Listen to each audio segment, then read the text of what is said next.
name's Eric, and what I'm going to talk to you about today is fishing. But I'm going to talk to you about one of the species that's mainly I'm going to talk to you about crappie fishing. And crappie fishing, you see in the pictures here, we got white crappie and black crappie, but they are the same. You see the white crappie and the black crappie, they are the same. And what the technique, no, I ain't gonna forget the technique. We're gonna talk about the history of the fish.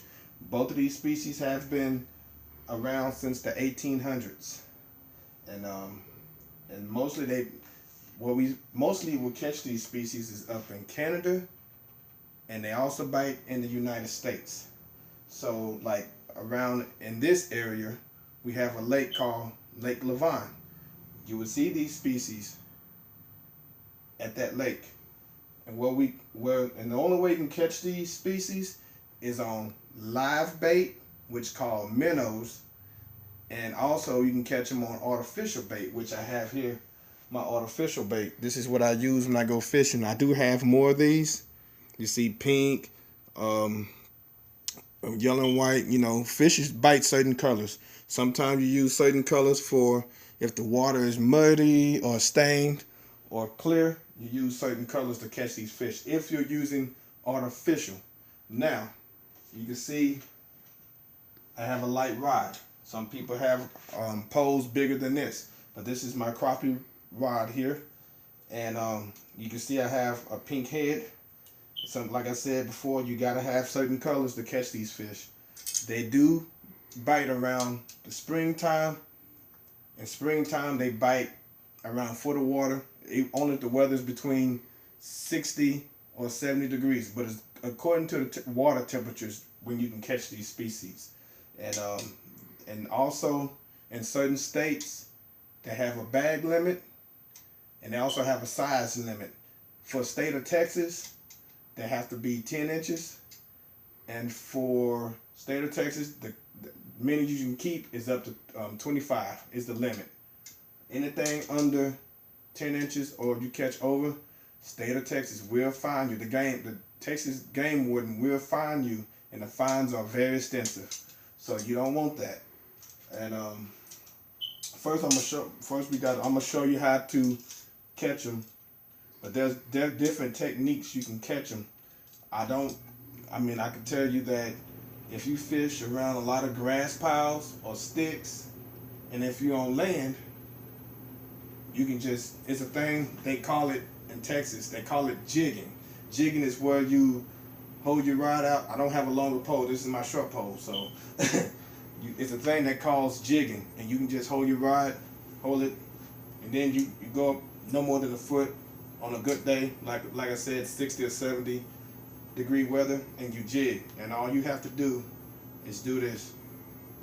You see I didn't put the color on, but you just jig and just keep jigging. You don't have to go real hard, but go a certain amount till you attract the fish's attention. If you don't get no bites there, you move on to the next spot and you do the same thing. That's only in trees, grass piles, if you're fishing on land. Now there's some people will fish inside the water, but I don't have my waders inside here.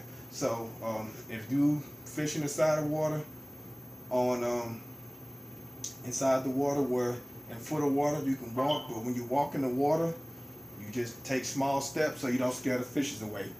These species, crappies, are more sensitive, so you can't hardly have no movements in the water, or else you will scare the fish away, and it takes time for them to come back. And Hey Eric, explain to us what is jigging. jigging is Explain how that is. jigging is where you just hold see how jigging is? And what it does, it makes the jig move up. It makes it go like that in one spot. So up and down? Up and down. It's up and down. Most people call it up and down fishing. Okay. Jigging it's vertical jigging, what it's really called. And another way you can catch them, if you're not, it depends on the environment you're at, or what lake you're at, or what pond you're at. This is where they call a bobber. I also have a bobber. And mostly, depend on the water depth, you can use a bobber. You just put it, like if the water is 6 feet, you move it 6 feet. If it's a foot, you put it probably no further right here than a foot. And like I said, you can use, for this kind of technique, you can use artificial or you can use live bait. Now I got a jig head on here, so a jig head will also work for the certain, and oh, that's another thing. If you use a bobber, make sure you have a certain weight. Weight is important because if you don't have the right weight, this will sink.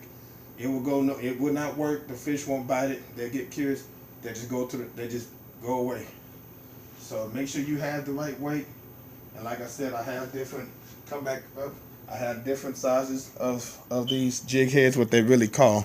Different colors, the weight, and also have, like I said, and I don't have real minnows, but these work as real minnows. So like I said, I like to fish for fun. Also, Eric, I have another question. What is minnows? Minnows are little small fish. It's just live bait. Okay. And also that's another thing. Backing up. When these species crappies bite, they chasing shad. So they're looking for something to eat. The only thing you will do, you just kind of teasing with them. So if the shad running, they bite. But like I said, it depends on what type of environment, what type of lake it is, in order for those fish to bite. So I'm going to conclude my, also when you go fishing, if it's sunny, wear a hat. Some people may not want to wear hats, but you can also, if you're going to fish, make sure you have your fishing tackle in order. Like I use something like this. I keep all of my tackle, pliers, line, glow dart, stuff like that. Like my tackle box, it has pockets. It also has other pockets. And then I keep other fishing stuff in here, and I also got multiple cases in here, just like the other jigs. And also I keep supplies in here, stuff that I need, scissors and pliers, stuff like that. And so if I get a hook stuck in the fish mouth and I can't get it out by hand, I will use this tool to get the hook out. So, and also, Eric, show us that tool again. Here's the tool. You reach in the fish mouth, get the fish mouth and the hook. You clip it on the hook, and you get the fish out. That's how we get the hook. If the fish swallows the hook. And also, when you go fishing, carry mosquito spray. Where we normally go fishing, there's mosquitoes out there. So the main thing when you go fishing, it's fun, it's relaxing, but make sure you have all your equipment together. That is the main thing. Carry water, dress comfortable. Like you see me wear my fishing hat, I wear pants. Sometimes you might have to walk a mile to the lake. So it's very important to wear pants to the lake. You see, like I have on these jeans here.